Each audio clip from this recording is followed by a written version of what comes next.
Izjemno pomemben projekt uvajanja pokrajin ni od včeraj. Regionalizacija pomeni decentralizacijo države in povezovanje razdrobljenih razvojnih potencialov. Vse od uvedbe lokalne samouprave potekajo bolj ali manj intenzivna prizadevanja usmerjena k regionalizaciji Slovenije. Socialni demokrati stavimo na močno lokalno samoupravo. Ta omogoča najvišjo stopnjo neposrednega sodelovanja ljudi v procesih odločanja in je pomemben segment razvoja družbe. Socialni demokrati smo naklonjeni vzpostavitvi pokrajin, ki bodo postale resnični generator skladnega in trajnostnega regionalnega razvoja v družbi.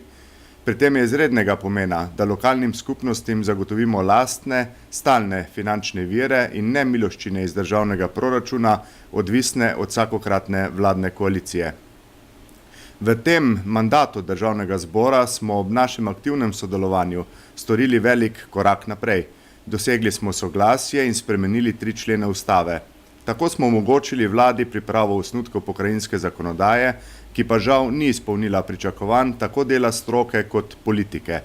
Financiranje pokrajin je preslikava neustavnega financiranja občin, kjer je poleg pripomb stroke prisotna tudi odločba Ustavnega sodišča, ki nas napotuje na drugačen način financiranja, na tako imenovano finančno avtonomnost. Vlada nas ni prepričala, da sredstva, ki jih namerava prenesti na pokrajine, zadoščajo za kvalitetno upravljanje pokrajinskih nalog.